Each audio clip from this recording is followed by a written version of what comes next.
प्रयागराज की viral SDM की जानिए हकीकत। जिस पति ने कर्ज लेकर पराया उसे ही क्यों छोड़ दिया, क्या है असल कारण? जानकर चौंक जाएंगे आप, बिल्कुल अचंभित करने वाली खबर। सब कुछ विस्तार से समझने के लिए देखिए हमारी विशेष रिपोर्ट। आजकल पूरे सोशल मीडिया में एक एसडीएम की कहानी वायरल हो रहा है। बड़ी तेजी के साथ उनकी बातें, उनसे जुड़ी हुई चीज़ें वायरल हो रही है। तरह तरह के लोग तरह तरह की बातें उनको लेकर कह रहे हैं। बताते चले, उत्तर प्रदेश के प्रयागराज में एक ऐसी घटना घटा जो पूरी इंसानियत को शर्मसार कर देने वाला है। एक सफाई कर्मचारी अपनी पत्नी को एजुकेशन देता है, शादी के बाद भी उनकी पढ़ाई लिखाई को जारी रखता है। पति द्वारा ये बातें कह जाती है कि उन्हें पढ़ाने के लिए वो लोन भी लिए थे, कर्ज में भी डूब गए, लेकिन उन्हें एक जिद थी। चूँकि अक्सर नारी सशक्तिकरण की बातें कही जाती है, अक्सर लोग नारी उत्थान के नारे देते हैं, और ऐसे में फिर उन्होंने अपनी पत्नी को पढ़ाने का काम किया। पत्नी पढ़ी भी और फिर उन्हें एसडीएम की नौकरी भी लग जाती है। लेकिन कहा जाता है ना कि वक्त बदलते देर नहीं लगता, और फिर एसडीएम पत्नी का किसी के साथ अफेयर हो जाता है।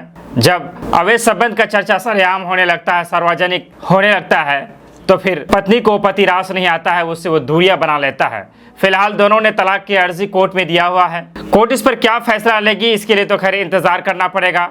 कानून अपने तरीके से काम करेगा।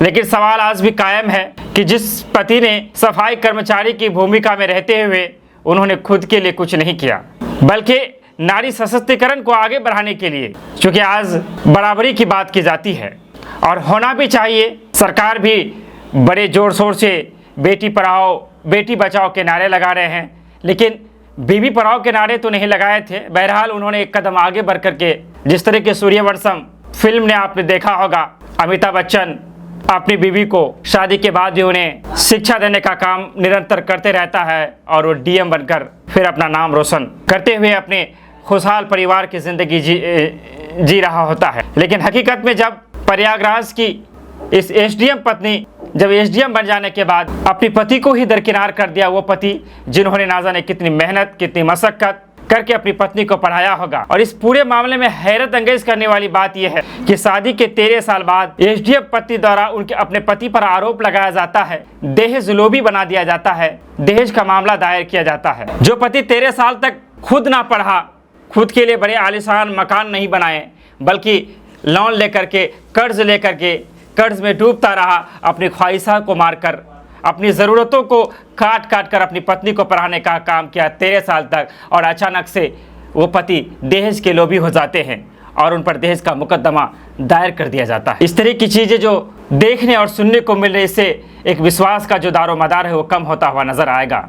भले ही कानून के नज़र में ये सही है कि कोई भी किसी के साथ जब चाहे रह सकता है, जब चाहे उसका साथ छोड़ सकता है, लेकिन क्या जिन्होंने उन्हें एसडीएम बनाया, जिन्होंने उसके लिए पैसे खर्च किए, क्या उसके लिए कानून कोई फैसला नहीं ले सकता? बहरहाल प्रयागराज की उस एसडीएम के पति अब सोशल मीडिया में आवाज़ उठा रहा है और सोशल मीडिया में वो इंसाफ की गुहार लगा रहा है, और अलग अलग लोग इसमें भी अलग अलग प्रतिक्रियाएं देने का काम किया जा रहा है। लोग उस एसडीएम पत्नी की काफ़ी ज़्यादा निंदा किया जा रहा है लोगों द्वारा, और लोग कह रहे हैं कि अगर इस तरह की चीज़ें हमारे समाज में होने लगे, इस तरह की चीज़ें देश और राज्य में होने लगे, तो फिर एक विश्वास का जो दारोमदार है वो टूटता हुआ नजर आएगा। आप क्या कहते हैं इस पूरे घटनाक्रम को लेकर? आपकी अपनी क्या राय हो सकती है? विशेष तौर पर इस बिंदु पर भी हमें चर्चा करना होगा।